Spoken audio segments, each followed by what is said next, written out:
My name is Pace Morby. For those of you guys that don't know me, I had nothing 5 years ago. Nothing. Other than my understanding of how to go out and find deals. So we're going to talk about how to find deals today, how to structure them a little bit, all the different ways to finance those deals. 5 years ago, my daughter is born, about 5 years and 3 months ago. And the same day my daughter's born, I get a letter from my largest client that he's filing bankruptcy on about $16 million of money that he owes. Same day. So I'm driving to the hospital to meet my wife, and in the car, like passenger, is writing a bankruptcy letter from my largest client. I've lost everything. And there was this amazing deal that I was in the middle of working. So I was a contractor. Everybody knows Open Door, OfferPad, Zillow. You guys know those companies? I was their contractor. They would call me, and they would use my crews to go and do the renovations in Phoenix, where they launched, and then Dallas and other markets. And I would travel around like crazy on red-eye flights and setting up their operations. And at the time, I had another customer in Phoenix, Arizona. His name is John. I won't say his last name just to kind of protect him, but John filed bankruptcy on me. Here's what he did. Okay, this is how stupid I'm a sucker. I'm a sucker. For 4 years, I was his contractor. And what I did is I said, all right, I'll finance your renovations, John. So he was doing fix and flips, and I would pay $100,000 towards the renovation and my payroll and all the costs. And then he would pay me when he sold the house, but he would pay me like 105 grand, not just the 100. Make sense? So I was basically being the bank and the contractor. At the time, I thought it was really smart and really creative. But what happened, do you think? Well, I already told you, he filed bankruptcy. And for 4 years, I racked up millions of dollars of money that I was putting into his business that it wasn't paying me back. So the summer before my daughter was born, he comes to me and he goes, I know you've got these rentals. I had 43 rentals at the time. And I know you've got this house and I know you got this business. I need you to put another $700,000 into my projects. But guess what? You're like laughing that I'm an idiot, and you're right. Do you think I did it? Hell yeah, I did it. Because when you're so deep, the only thing you can imagine is digging deeper. You're trying to like dig your way out. And that's what I did. I sold 43 rentals. I liquidated everything, and I poured money into my equity from these deals. I poured into this guy's business. What do you think he did? I already told you. Filed bankruptcy. So, by the way, none of this was planned. I have actually a presentation, but I had a different thought. I met somebody in the back today that sparked a story that I want to tell you today. So I have nothing, right? I sell these rentals. This thing happens. My wife says, oh my gosh, I'm going to go to the hospital. I'm feeling a certain way. I'm like, baby time. I'm going to check on the mail. I'll meet you over at the hospital. And I get the mail, and there's a bankruptcy letter saying I'm losing everything. Of course, I don't tell my wife this. And let me tell you what I was going through. This was September. So we have the baby. I put my baby, even as entrepreneurs, we have health insurance, right? Do they cover everything? No, it sucks. So what do? I put my baby on a credit card. Okay. Anybody else in here ever done that? You're like checking out the hospital. Yep, I'll put that on the Amex. No problem. We almost named our baby Amex, just so you guys know. So that's what I was going through at the time. Now, the good thing is I was also doing real estate simultaneously while I was a contractor, and I was doing creative finance deals, and I was doing wholesale, and I was doing fix and flip, and I was doing all of these things. And that December, my wife had still not known that I lost everything. And my wife says to me, what are we going to do for Christmas? And I said, oh, I know what we're going to do. So what I did is I had won a charity thing earlier in the year in like January. There was an all expense paid trip to Sonoma with like a hotel, a limo from the airport, flights, all the things for the kids. Oh my gosh. So I go, I know what we're going to do, sweetheart. We're going to go to Sonoma, California, all expense paid trip. It's going to be amazing.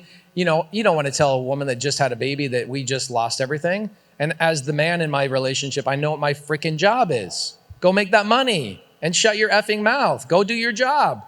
That's what I was telling myself. So I go to the cabinet where I had this charity certificate to go to this thing. It's expired. But the universe has its way of rewarding hardworking people, does it not? And so what I did is I went up and I went to the charity. It was up in Scottsdale, and I showed the lady, and she says, "You're dumb." She was sweet about it, but she said, "You're dumb." And she said, "They purposely give you these expiration dates so they don't actually have to execute on them." So then I go, I'll be right back. I'll be right back. And I went back to my car. I grabbed the bankruptcy letter, and I showed her the bankruptcy letter, and I said, "I just lost everything. This is the only way I can give Christmas to my kids." And she says, she looks left, she looks right, and she hooked me up. She got me a new certificate. And not only that, but she said, "I'm gonna give you $200 a day of extra hotel credit." So we get to Sonoma. My wife's like, "Okay, let's go check out the town. Let's go see some restaurants." I'm like, "Let's stay at the hotel and use the credits." Oh my gosh. So today I have 2,000 doors in my portfolio in less than 5 years. And thank you. I say that not to brag, but I say that because creative finance truly is that simple. I don't have to go through banks. I don't have think about this, 2,000 doors in my portfolio. How many mortgages are on my credit or anybody's credit in my company? Literally zero. Nobody has pulled their credit. Sorry for you loan officers here. I don't have any use for you. Okay, and I'm gonna talk to you guys where I find my deals and the type of deals I do. Is that okay? Cool. All right, now I told you all that story because there was also something very magical that happened. Alex Shapiro, are you here anywhere? Okay, he owns a company called Can Monkey, okay? Does anybody know Can Monkey? Have you guys heard about this? Okay, let me tell you a cool freaking story. By the way, none of this is part of my presentation, so I'm eating. This is why you should give me 2 hours, okay? So Alex and I have known each other since my daughter was born, because at the same time, this was the greatest thing that ever happened to me.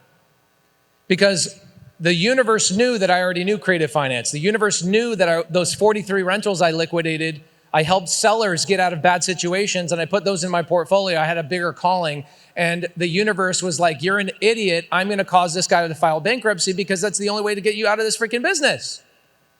Anybody in here that's a blue-collar contractor or have a father that's a blue-collar contractor? It's like an addiction. You know you shouldn't be doing it. You know you shouldn't be a contractor. It's the worst. Collecting money from homeowners? Are you kidding me? You're really a therapist at the end of the day. You're not even a contractor. Well, here's what's cool. At the same time this happens, I'm doubling down on my real estate business. This was the universe giving me that sign. So I get this crazy deal. It came from a direct mail lead. I don't do direct mail now. I don't suggest most people in here should do direct mail. Does anybody not know what direct mail is? Okay, perfect.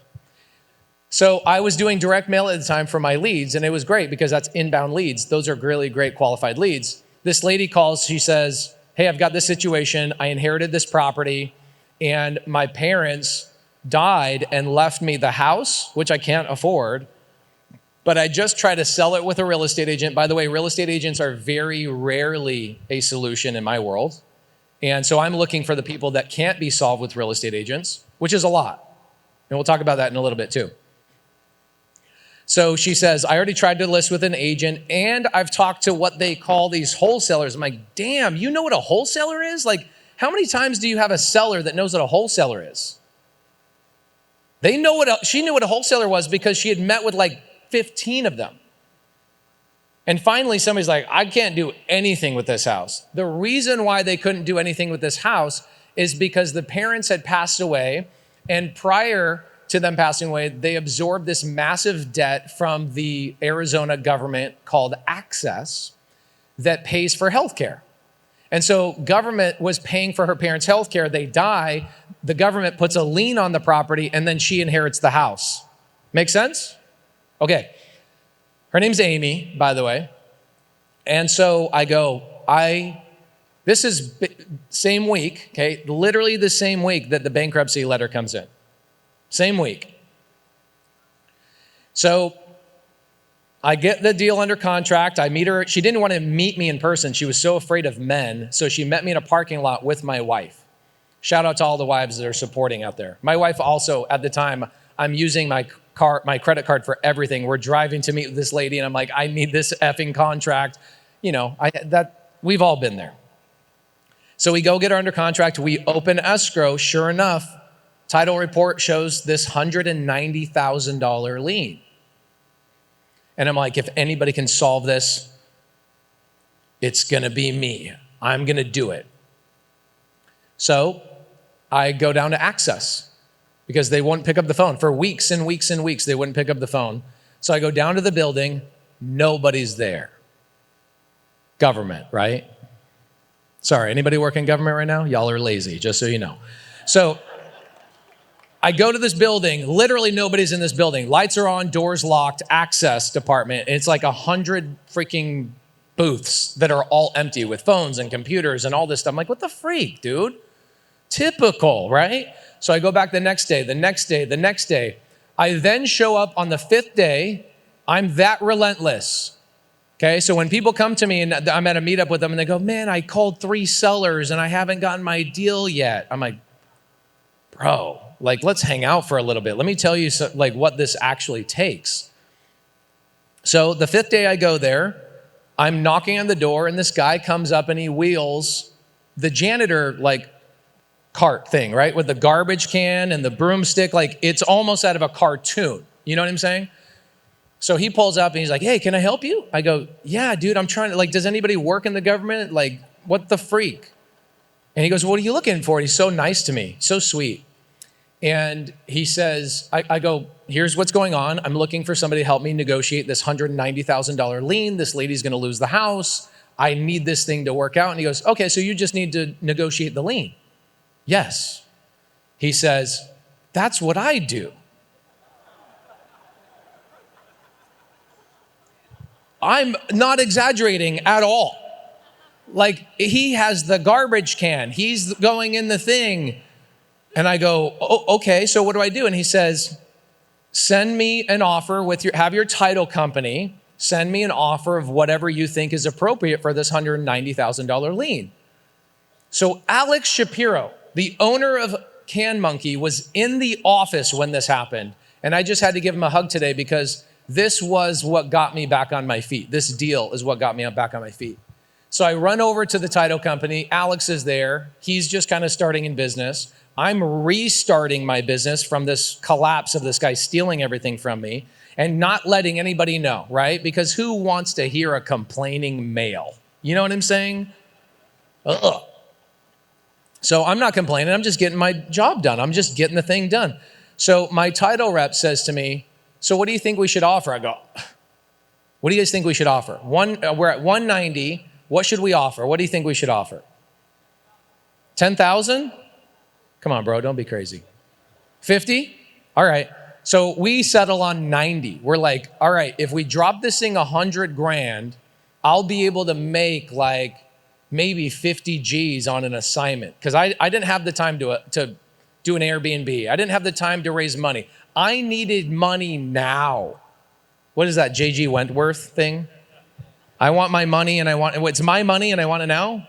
That's basically my attitude in this moment. I'm like, I'm on an all expense paid trip from this lady that hooked me up to freaking Sonoma County. I'm paying for my baby with an Amex. I'm doing everything I possibly can to make ends meet. And my title rep, she says, no problem, I'll send him the offer. So she sends him the offer, cool. Next day he replies back, and again, she sends the offer for 90 grand. So his reply back is, your offer of $9,000 has been accepted.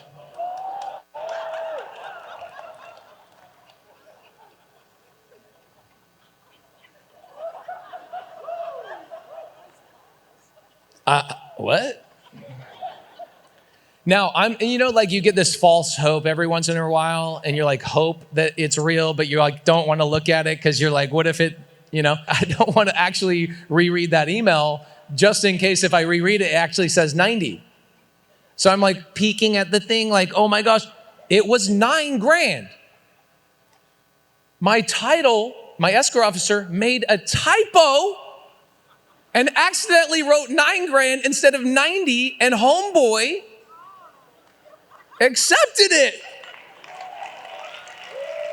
Shout out to all the janitors out here. You know what I'm saying? Booyah. Oh my gosh. Guys, I'm telling you, like one of the greatest things in life, people talk about deals. You know what my favorite thing about being in this business is the accumulation of skills, relationships, and resources. And on top of that, it's the accumulation of stories through our journey of self-discovery. And I'm so grateful to have gone through what I go through and have been through. And all of you guys too, you have a story. This is like one paragraph in my story. And there is no real reason why I wanted to tell you that story, except to keep the relationships that you meet in this room, because I bumped into Alex. And what's so fun is that when you're in these rooms, you should be networking with each other, obviously. And I'm growing up. Anybody in here feel like they're not still growing up? The cowboys are like, I already grew up. No, you're still growing up. We're all learning something every day, right? We're absorbing from other people. And what's so fun is I can run right up to Alex, give him a hug because of the way I've treated people in this business. We can do business together, and I can watch Alex in that title company rise to become the owner of Can Monkey, now has 7,000 properties on that platform. And he was part of my journey. It's just so fun. And I want to remind you guys that everybody in this room is part of your journey. Anybody meet new people while you're at this event? Okay, so we're going to take a second before I actually start my presentation. I want to take a second and just remind us that somebody took 18 months of their life to put us in this room, to get us to laugh, to have these amazing moments, to hear from Jeff, the speaker that just came up. He went through 30, 40 years of anxiety, stress, pressure, failure to ultimately have 1 minute on stage to share with you guys. We're pretty lucky to be here right now, right? Let's make sure that Bill knows how lucky we are. Let's give him a round of applause and say thank you for putting this together. Attitude of gratitude, guys. Attitude of gratitude. Thank you guys so much for that. Thank you. Okay, can I start my presentation now? I don't freaking stop with all the Q&A. Let's get going.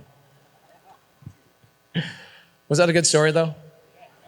Okay, I got 1,000 of those. Okay, this is what's so funny. Let me show you this. Shout out to Bigger Pockets. I wrote a book with them, became a Wall Street Journal bestseller. They made me put this on a slide the other day, and I actually disagree with it so much. Okay? Creatively financing your real estate deals is meant for advanced investors who have strong business acumen and is not to be used as a get-rich-quick scheme. Now, I do agree with the get-rich-quick scheme, but I can tell you that the easiest way to get a deal has always been and will always be creative finance. F banks. Straight up. If you work at a bank, quit. It is, I got to ask your permission. I got to ask your permission to get a loan. How about I just go work directly with the seller and I go acquire these deals? Now, the problem is people love the BRRRR strategy. You guys want to know what I think about the BRRRR strategy? I think it's the laziest strategy of all time. People, now, you're like, oh crap, this guy's getting heavy, like real fast. Like he was making us laugh, now he's criticizing. I'm saying that to make a point, okay? People that are using the BRRRR strategy, have you guys ever met people that will go the long way to avoid just a little bit of work? And people are like, oh crap, he's talking about me. Me too, I have the feeling. People will go the long way to go get a deal. So the typical BRRRR strategy deal that most people know is that I'm going to go through an agent to get a property that's on market, typically 90% of the time. I'm going to get a loan to get that property. I'm then going to borrow private money to renovate that property. I'm then going to get a tenant in that property or get it stabilized on Airbnb. I'm then going to get a second loan. God knows where interest rates are going to be by the time I finish this project. How many people have been the BRRRR strategy and were like, that was exactly the way I thought it was going to go? Anybody? You did? Okay, great. Interest rates must have been going down at the time. So it's a strategy that works, but it requires a lot more work, and it's a larger gamble than creative finance. I've never had to worry about interest rates with creative finance. I've never worried about finding deals with creative finance. I've never worried about qualifying and W-2s. Nobody in 2,000 doors in my portfolio and over 7,000 transactions, nobody has checked my credit one time. Nobody has looked at my bank records, okay? We'll talk about a couple of these deals. You guys think I'm lying? Anybody who's ever done a SubTo deal? And when you did your SubTo deal, stand up, please. Did they check your credit? But come on, they had to have checked your bank balance, right? Did they ask for your W-2 and checks? There's no way it's that easy. That sounds like something that's for a beginner. You're telling me that it's only for advanced investors? It was her first deal. Quit with all this crap, okay? It's her first deal. Shout out, by the way, congrats. All right. If I ever come across strong and I criticize a strategy, it's not because I actually hate that strategy, it's to prove a point. You guys can tell I've learned a little bit about storytelling in my life, right? And I know how to get a point across. So if you're in here and you got I love BRRRR written on your shirt and you put your jacket, you did this. I do the BRRRR strategy too. It does work. It's just way harder. I feel like the BRRRR strategy actually is for advanced investors because I don't have to use any of my own money in what we're going to talk about today. And let's get into it. Okay, here are all the ways that I acquire real estate. Starting from the top, going down the bottom, the majority of the real estate I acquire is through Subject To. Now, who does not understand Subject To? Oh, yes. Am I allowed to get off the stage here? Does that bother you guys if I get off the stage? Am I okay? Or you don't want me to? I'm going to do it anyway. I'm 40 years old. I'll do what I want. Okay. Who doesn't know Sub2? Okay, perfect. What's your name? Les. What's up, bro? One of my favorite speakers on the planet was Les Brown. Who knows Les Brown? Freaking OG. He was so good. You know what? He didn't know creative finance though, so. Okay, Les, you don't know Subject To. Do you know what seller finance is? Yes. Okay, perfect. All right, let's do a little practice here. I love doing this. This is also not part of the presentation. This is why they should give me 2 hours. But, okay, who has a phone here? Let's say an iPhone 14. Who has an iPhone 14 that still has payments on it? Okay, stand up. What's your name? Kaya, what's up, bro? How you doing? Give it up for Kaya, guys. All right, so Kaya, you've got an iPhone 14 with payments on it still. You make those payments to Verizon or T-Mobile or something? Okay, cool. So Kaya. So Les, there's Kaya, okay? Who has an iPhone 14 that's planning on upgrading soon to an iPhone 15? I would say an Android, but nobody wants to buy an Android, so we're not going to do this with Android. Sorry. Again, somebody has an Android emblem on their shirt. They're hiding it. Okay, so who has a phone that's paid off and is planning on upgrading to a new iPhone? Okay, perfect. What's your name? Lisa, stand up. Everybody give it up for Lisa.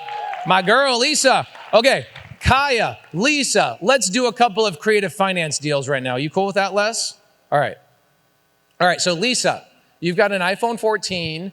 If you put it on Craigslist today, that's the market or the MLS. If you put this on Craigslist today, what do you think we could sell it for? $800. Now you're just making that up, right? You probably couldn't get $800, but I'll take it. Okay, love it. She's hopeful. Almost like every effing seller that you'll talk to. Thank you I swear you and I didn't script this. This is perfect. So she's a hopeful seller, right? Sellers are super belligerent on their price. They don't know what the price of their home is worth. You guys this is the best thing you should write down if you're a note taker. Write this down. Oh, good. Good. Send it to your sellers when you're talking to them. Okay, so the price, here's what you write down. The value of something is never the purchase price. The value of something is what you can do with the thing. Okay? So we got an $800 phone here. Let's say that I'm starting over, brand new. I don't have any income. There's somebody in here I could come work for. Who in here could I come work for? Cowboy? If I came in and worked for you, is there a way I could make money? Let's say I'm starting out and all I need is a phone. Is there a way I could work for you and make some money? How much money could I make being like a pretty decent person working for you? $5,000 a month? 10 grand a month? 20 grand a month? 3 grand a month. Okay, cool. So I'm just starting out. I'm a young kid. I'm just getting my start. All I need is a phone and I can come work for you, right? Yes. Awesome. Okay, so my job is I don't have a phone, but you're not gonna let me come work for you if I don't have a freaking phone. Cool, I'm gonna go get a phone. I'll be right back. All right, Lisa, $800. I already know that is already overpriced.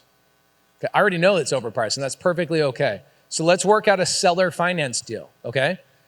Seller finance deal. Lisa, would you let me buy that iPhone? Because I already know if you put that iPhone on the MLS, Craigslist, if you put that iPhone on the MLS, you're probably going to get what?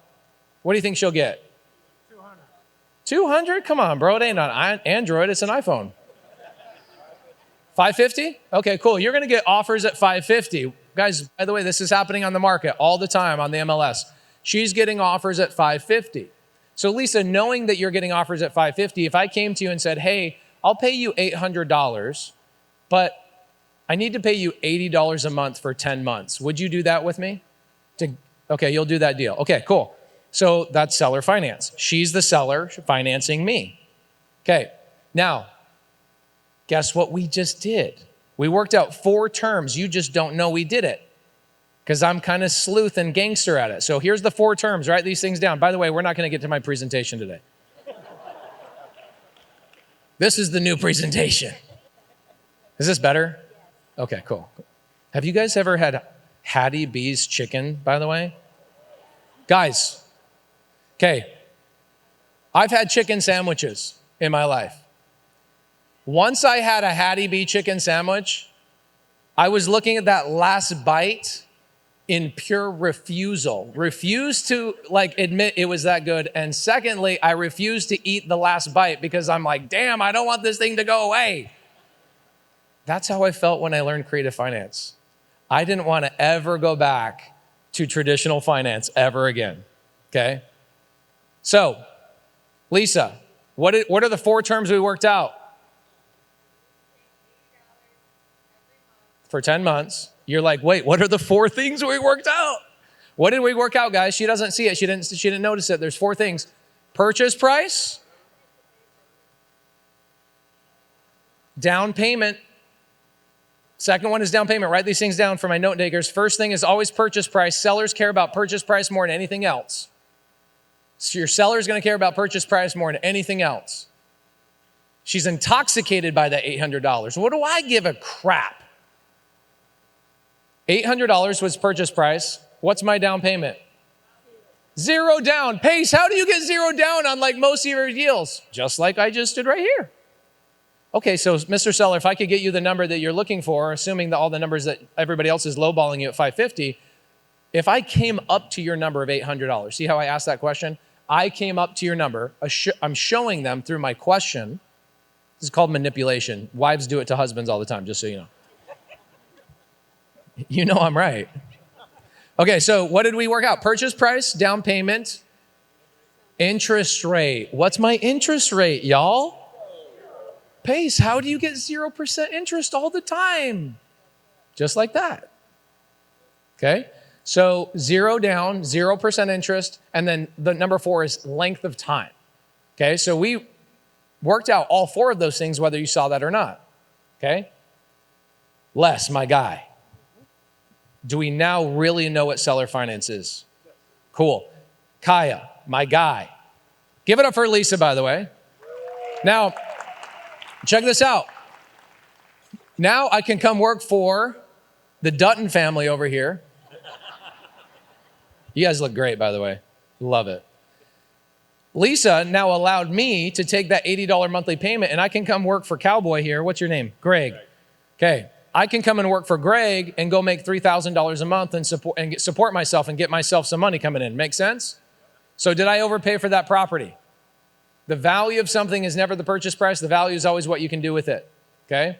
Now, I'm not suggesting you go overpay for things, but I am suggesting that sometimes you'll pay 90 cents on the dollar, sometimes 98 cents on the dollar. If I do a 0 down, 0% seller finance deal, who pays more money? The person who bought a property at $300,000 with 5% interest, or the person who bought it for $400,000 at 0% interest? Who pays more money? Every day. 0%, I am underpaying. Okay? What's my average interest rate right now while every other knucklehead on the planet is going, oh my gosh, I'm not going to do any real estate right now because the Fed is telling me how to dictate my business. My average interest rate is 3% on all my acquisitions right now. Okay, it's blended between 0% and 4% or whatever else. Okay, cool. So Lisa, you are a great sport. Thank you so much. I can now go work for Greg and I can go make some money. Cool? Somebody in here is like, I'm going to go work for Greg. All right, so Kaya, you ready to do sub-2 deal? Les? All right. Now, these are both creative finance, but what's the difference between Lisa and Kaya, everybody? There you go. She has her phone paid off, so she can change the terms because there's a blank slate. With Kaya, he has payments already attached to that phone. I'm just going to take over those payments. What are your payments, like 45 bucks a month? Okay, it's 15? 50 bucks. Okay, cool. So you got $50 monthly payments. You're going to go into the iPhone 15 at some point. Maybe the 16. It's coming out, bro. Why not wait till September? You'll wait, right? Probably not. All right, cool. All right. After we do this deal, now I really am going to take his phone right now, by the way. I'm not. Okay, here we go. So you got $50 monthly payments. If you sold that iPhone just like Lisa sold hers, what do you think you could get on the market? Yep. On Craigslist. 550? Okay. Okay, so 550. How much do you owe on the phone right now? 550? Okay, perfect. So he owes 715 bucks. This is like the perfect sub-2 deal of all time. Homeboy has no equity, right? All these other real estate investors are running away from that. I look at that and I go, I can take over a $50 payment and go and work for Greg and make $3,000 a month. Kaya, can I just take over your payments on that thing so you can go upgrade that deal? Boom. I just did a sub-2 deal. I took over his existing payments. Now, here's the boogeyman for sub-2, okay? Every broker you'll ever talk to, it's funny. By the way, guys, I'm going to criticize real estate agents real fast. And when I do this, I just want you to know I really mean it. But I also am doing it to prove a point, okay? Do the camera guys hate me? Okay, how many hours do I have to go to barber school to learn how to cut hair and get a license? Anybody know? 1,200 hours. Some of you real estate agents in here are like, oh crap, I know where he's going. How many hours of school do real estate agents have to go to get a license to sell people's largest financial decision in their entire freaking life? 90 hours. Think about that. Show me a real estate agent that actually learned how to comp property in real estate school or even for the first 2 to 3 years of their entire business, and I'll show you a liar. They don't learn how to comp. That's not their fault. Somebody should have given them 1,000 hours. It's a pretty significant license, don't you think? Okay, so think about this. Real estate agents and sellers are posting properties on the MLS, and y'all think they know what they're doing. Make sense? So the reason I criticize the agents and how little they learn is because I want you to understand that when they put a price on the MLS and you're like, are they out of their minds? The answer is they have no clue what they're doing.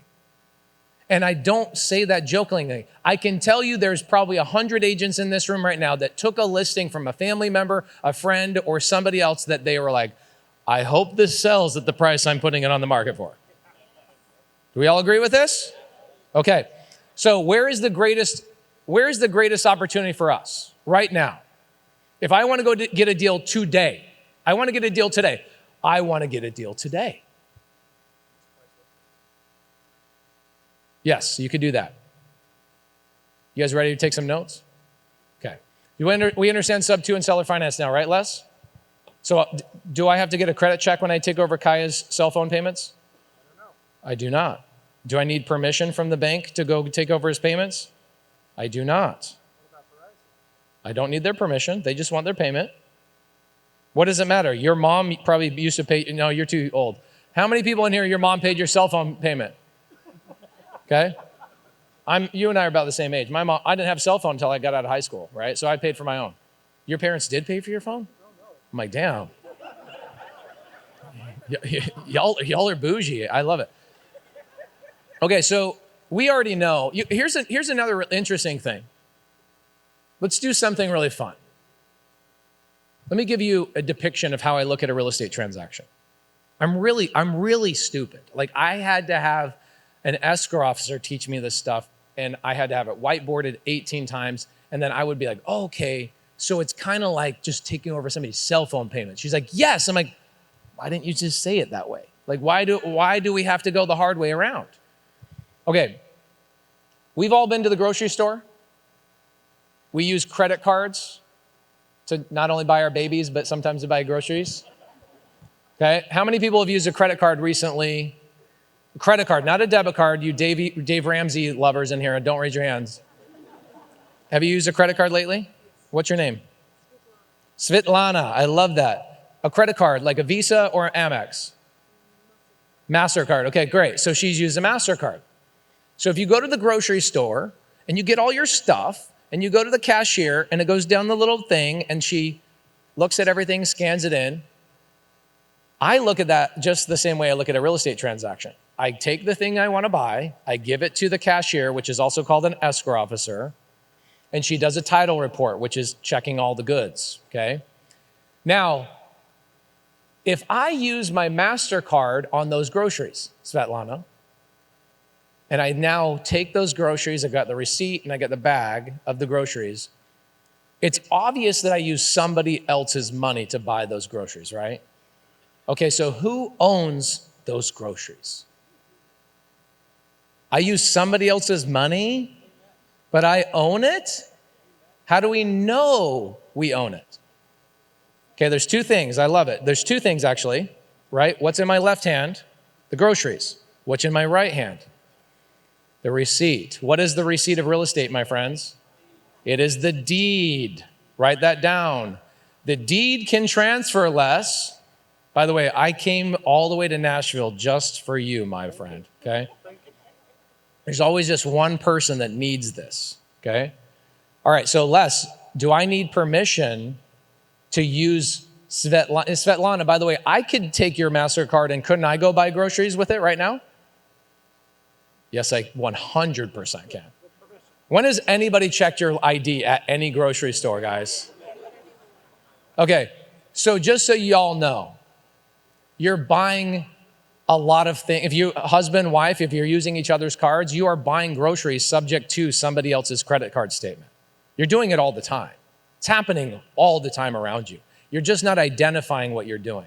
So I could go to her and go, hey, I don't have groceries to feed my family, but I have a new job with Greg and I have a new phone. So Svetlana, can I go swipe your credit card at the grocery store, get groceries, have the receipt in my name, and I'll make the payments on your credit card? Could I not technically do that? Yes. Do I need MasterCard's permission to do that? No, you need hers. But not I need hers. There you go. She's the seller. So of course I get the seller's permission and the seller then transfers the ownership to me. Is this helpful? Okay. Where do I want to go if I want to get a deal today? It kind of depends. How many people in here are gangster on the phone? Like you can get on the phone and talk to anybody. You don't have a problem. Okay. Very few people on the planet. So what you're learning when people are teaching deal acquisition is they're like, cold call, door knock, do this, blah, blah, blah. Okay. You can agree that you're probably going to be good on the phone, but you probably want to stay away from the phone, right? Okay, typical married couple. It's always like balancing each other out, right? Shows up in every aspect of our life. We're finding people that are balancing us. You're good on the phone. Who's not good on the phone but wants to find one of these deals today? Okay, cool. Okay, love it. Not good on the phone, which is a proud statement, by the way. I want you to be proud of it. This is the thing that like tricked so many people in this business is they think, I have to be good on the phone and I have to cold call and I have to F that. Now there's a girl earlier, where is she? Mrs. Har, where are you? Are you in here? Okay, introduce yourself, please. Okay, Shannon Har. Give it up for Shannon, please. All right, I'm gonna give you guys how she got a deal. Now, Shannon, I can't walk to you because I think you come to me. Can you give us 30 seconds of how you got that deal? And give me the backstory, just real quick, of who you got the deal for and the situation. Come all the way over here. People need you right here. The camera guys, we're making him work today. He sent me a text just a minute ago. He says, stop it. Hey, my name is Shannon Har. I had a family member that needed a property. I've been in Pace's group for a couple years in one of his paid groups, but also part of his free Facebook community. It's a community of people.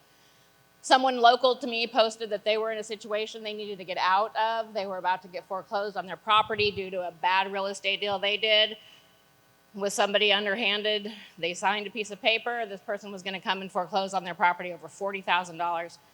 They had $100,000 of equity in their home. Their home was worth about $500,000, and they were going to lose it over $40,000. I bought this property from them, subject to. How'd you find it? In your free Facebook group, your community of people. As a last-ditch effort, this young man posted in this free Facebook group that Pace's team manages. I saw the posting. We closed in 1 week on this property. It was amazing. Give it up. So not only did Pace's group, but it saved this young man from losing his home. It allowed him to sell it to us. We took over the payments, and one of my family members that needed somewhere to go moved into it. It was life-changing for 2 different families. Did anybody have their credit checked? No. Did the bank need permission? No. Anybody get their bank statements shown? No. W-2? No. What else did the stupid banks ask for? Did they make it a kidney? Yeah. They didn't ask for anything. Taxes? No taxes? No, nothing. No, nothing. Tell us the truth. That was it. Okay. Give it up for Shannon. Yeah. Thank you. Okay. So my point to that is that I just talked to her this morning we did a little meetup in a hotel this morning, and she told me that story. I was like, oh my gosh, would you tell that story today for the people that don't want to be good on the phone? So I have a free Facebook group, okay? The name of the Facebook group, we have about 150,000 people in there, and I'd say about 300 creative finance deals get posted on a daily basis. Now, where are these deals coming from? A lot of them are coming from people that are good on the phone, okay? And they're gonna charge you a fee, okay? But here's the thing.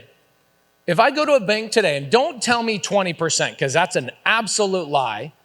If I go to a bank today and I go get a loan to go buy a property I want to turn into an Airbnb, what's my down payment they're going to ask for? Don't give me 20%. That's 2021 numbers, 2022 numbers. What are they asking for right now?